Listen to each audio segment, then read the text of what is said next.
बात करते हैं 3 कानूनों की। हिंदुस्तान में अनलिमिटेड बिना लगाम जमाखोरी चालू हो जाएगी। कौन करेंगे? हिंदुस्तान के सबसे अमीर अरबपति लोग। हिंदुस्तान का सबसे बड़ा बिजनेस कृषि का बिजनेस है।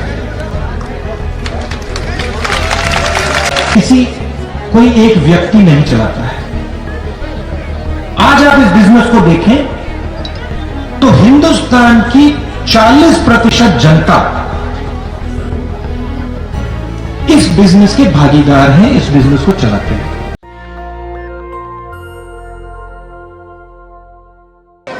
भाइयों और बहनों, किसानों, आप सबका यहां दिल से मैं स्वागत करता हूं।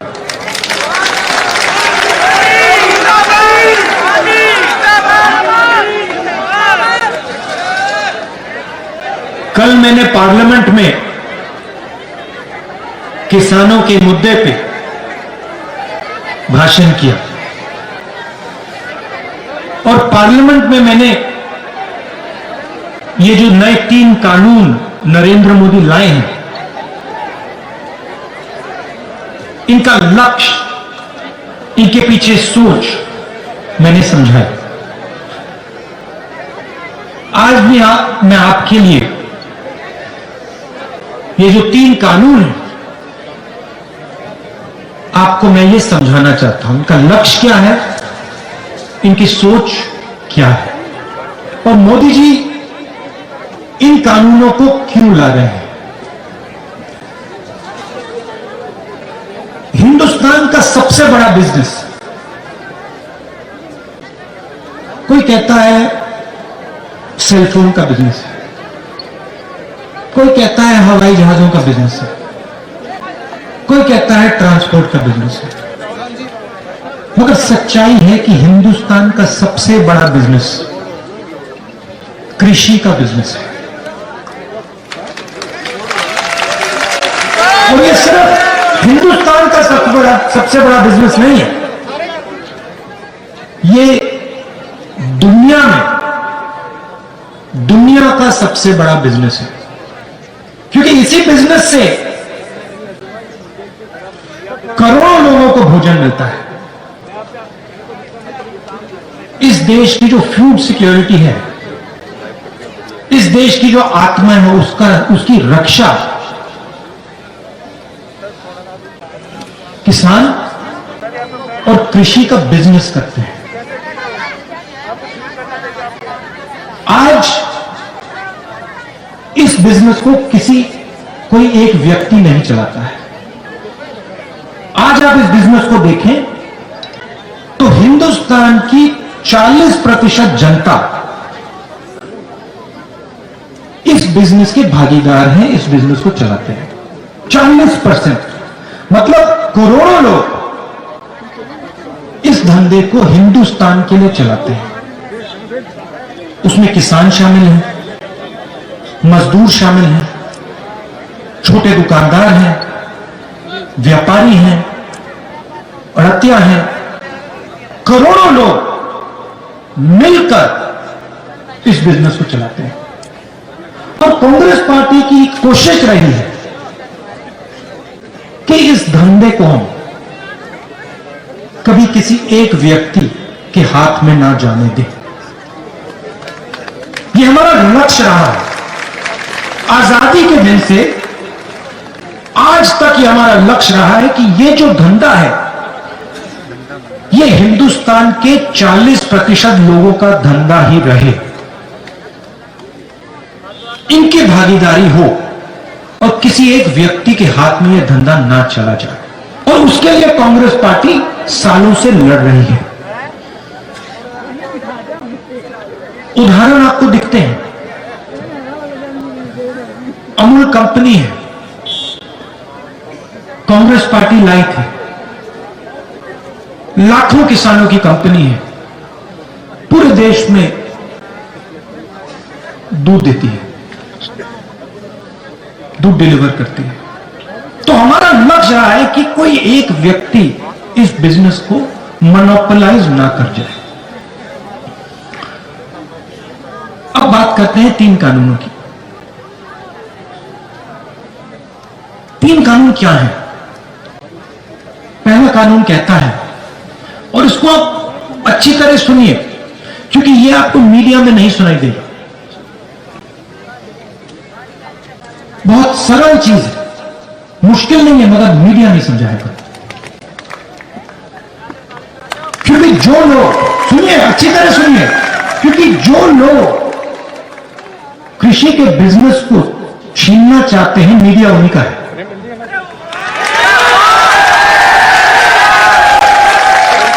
किससे छीनना चाहते हैं?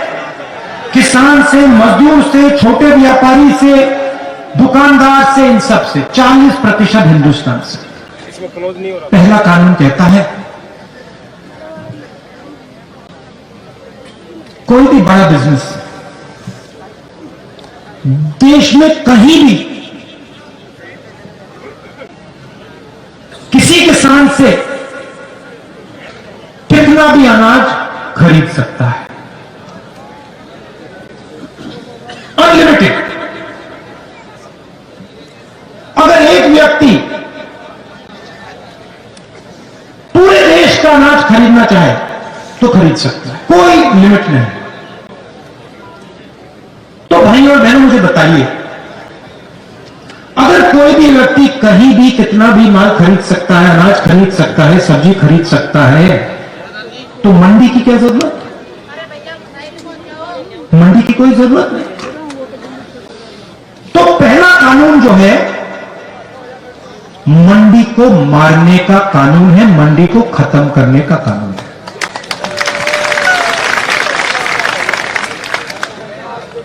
दूसरा कानून कहता है कि कोई भी उद्योगपति कितनी भी सब्जी, कितना भी अनाज, कितना भी फल, कितनी भी देर के लिए स्टोर कर सकता है, रख सकता है, कोई लिमिट नहीं। अगर एक व्यक्ति के पास कंपनी हो, वो पूरे देश के गन्ने को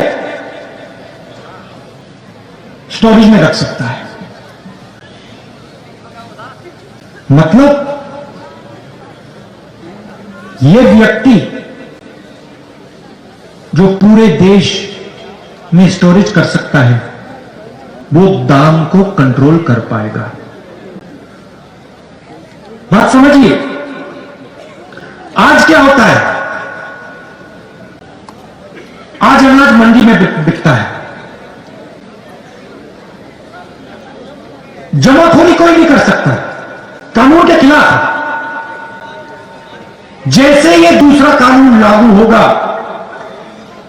हिंदुस्तान में अनलिमिटेड, बिना लगाम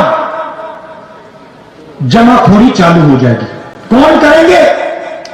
हिंदुस्तान के सबसे अमीर अरबपति लोग। अब क्या होगा? किसान जाएगा अपना माल बेचने, उसके सामने कौन खड़ा होगा? छोटा व्यापारी नहीं, मंडी नहीं मिलेगी। हिंदुस्तान के सबसे अमीर उद्योगपति उसके सामने खड़े होंगे।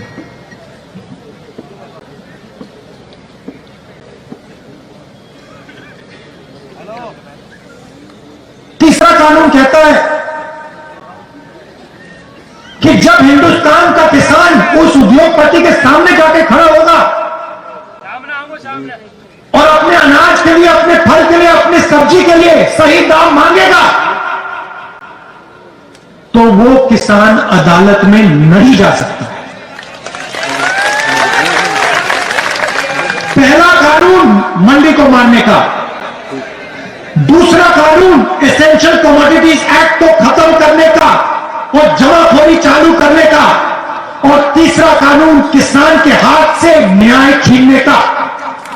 यह है 3 कानून। लक्ष्य क्या है? लक्ष्य है कि ये जो 40% हिंदुस्तान की जनता का धंधा है, ये सिर्फ 2-3 लोगों के हाथ में चला जाएगा। एक ही कंपनी पूरे देश का अनाज बेचे, एक ही कंपनी पूरे देश की फल और सब्जी बेचे। और मैं आपसे पूछना चाहता हूं, अगर एक ही कंपनी पूरे देश का अनाज बेचेगी, पूरे देश की सब्जी, पूरे देश का फल बेचेगी, तो जो आज फल और सब्जी बेचते हैं, जो सड़कों पर मूंगफली बेचते हैं, जो चना बेचते हैं, जो फल सब्जी अनाज बेचते हैं, उनका क्या होगा? जो आज छोटे व्यापारी, उनका क्या होगा? भाइयों और बहनों, ये सब लोग बेरोजगार हो जाएंगे। तो एक बात समझिए, ये किसानों पर आक्रमण नहीं है, ये हिंदुस्तान के 40% जनता पर आक्रमण है। बात सिर्फ यह है कि किसान सबसे जागरूक है, किसान को बात पहले समझ आ गई, और किसान सबसे आगे खड़ा है। अंधेरे में किसान ने टॉर्च मार रखी, क्योंकि किसान को भविष्य दिख रहा है। अगर ये 3 कानून लागू हो गए, किसान तो गया, उसकी जमीन गई, मगर छोटा दुकानदार भी गया, व्यापारी भी गया, मजदूर भी गया। हिंदुस्तान के 40% लोग बेरोजगार हो जाएंगे। अब मैं आपसे एक सवाल पूछना चाहता हूं। नरेंद्र मोदी जी कहते हैं मैंने ये किसानों के लिए किया। अगर नरेंद्र मोदी जी ने किसानों के लिए किया, तो पूरे देश में किसान दुखी क्यों? दिल्ली के बॉर्डर पे लाखों किसान क्यों खड़े? 200 किसान शहीद क्यों हुए?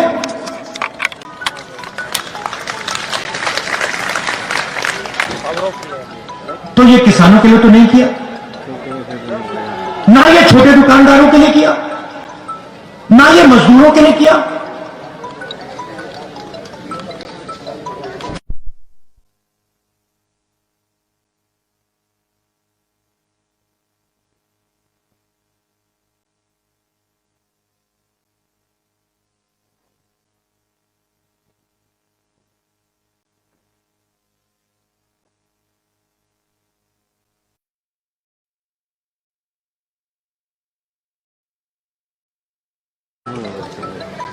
इन 4 लोगों के लिए हो रहा है।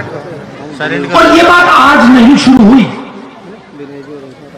ये जो 40% लोगों का धंधा है, इसमें किसान शामिल है, मजदूर शामिल है, छोटे दुकानदार शामिल हैं, लोडर, मंडी में जो काम करते हैं, ये सब लोग शामिल हैं।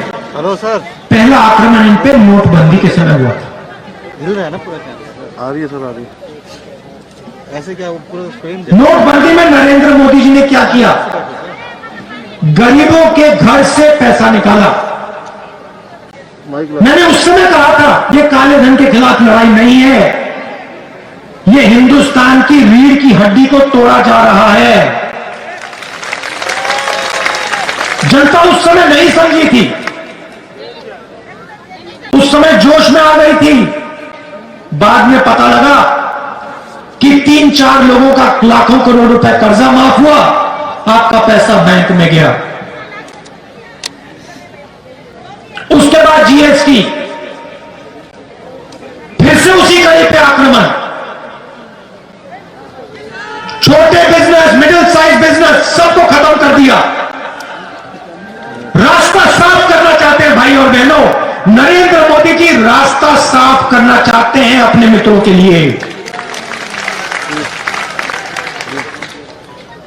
आज तक छोटे व्यापारियों को, मिडिल साइज बिजनेसेस को जीएसटी नहीं समझ आई, आज तक नहीं समझ आई। 5 अलग अलग टैक्स,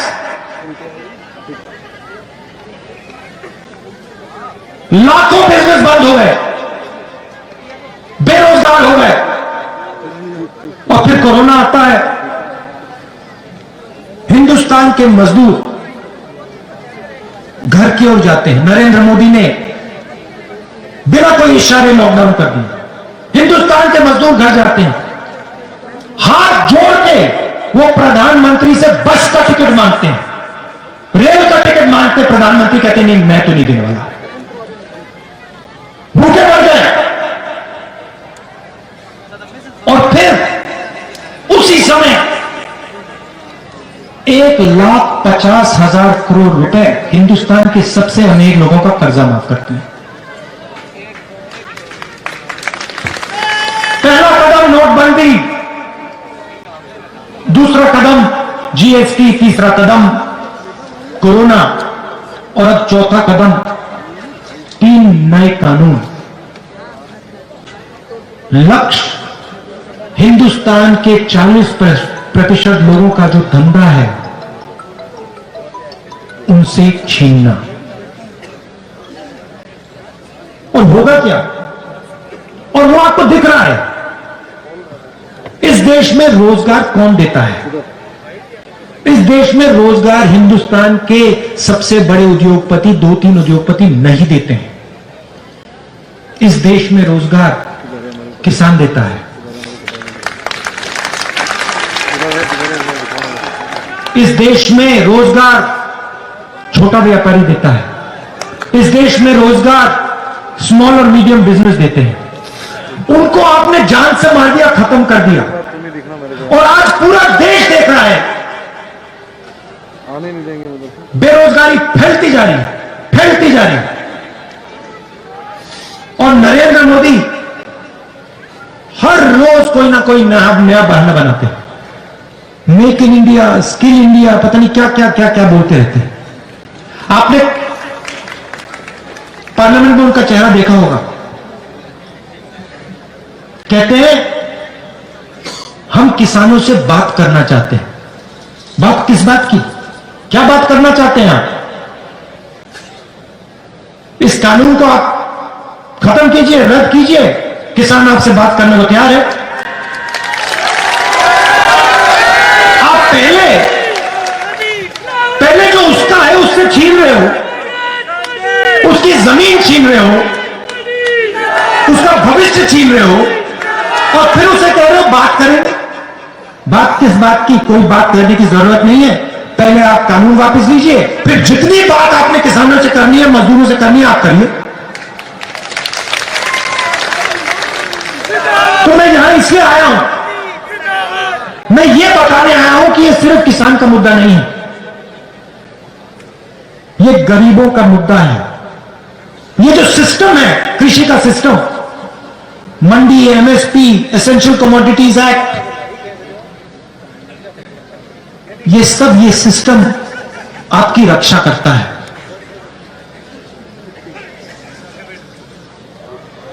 इस ढांचे को नरेंद्र मोदी तोड़ने की कोशिश कर रहे हैं। और मैं आपको यहां आश्वासन देने आया हूं कि कांग्रेस पार्टी किसानों के साथ, मजदूरों के साथ, गरीबों के साथ खड़े होकर ये कानून को आगे हम बढ़ने नहीं देंगे। इन कानून को हम रद्द करके ही दिखाएंगे। आखिरी बात मैं आपसे कहना चाहता हूं, आप देखिए,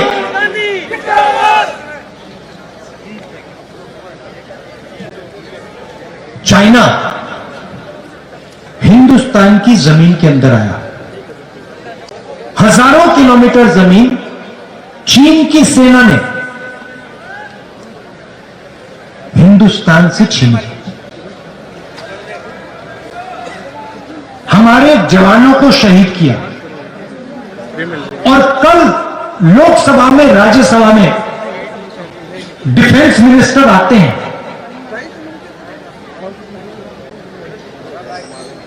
और कहते हैं कि समझौता हो गया। और समझौता किस बात का हुआ? समझौता यह हुआ कि नरेंद्र मोदी जी की सरकार ने हिंदुस्तान की पवित्र जमीन चाइना को पकड़ा दी। पैंगोंग लेक में हिंदुस्तान का पोस्ट फिंगर 4 पे होता था। चाइना ने अपनी सेना को अंदर डाला। समझौता नरेंद्र मोदी जी ने यह कहा है कि हम अब फिंगर 3 पे अपना पोस्ट लगाएंगे।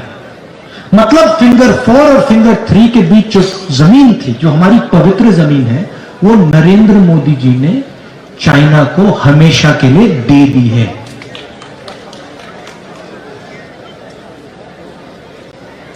चाइना के सामने खड़े नहीं होंगे, किसानों को धमकी देंगे, किसानों को मारेंगे, पीटेंगे, दीवार बनाएंगे और चाइना को हिंदुस्तान की जमीन देंगे। यह नरेंद्र मोदी जी की सच्चाई है।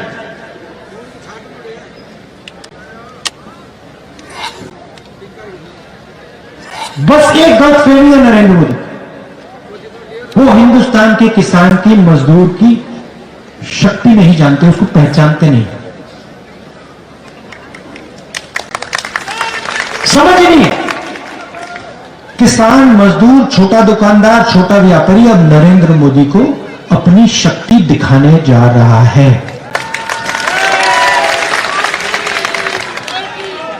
आप सब दूर दूर से आए, इसके लिए दिल से मैं आपका धन्यवाद करता हूं। नमस्कार, जय हिंद।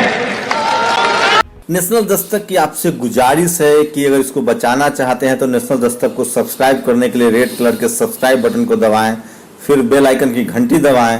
नेशनल दस्तक को बचाने के लिए बहुत जरूरी है कि हर खबर को शेयर करें, लाइक करें, कमेंट जरूर करें।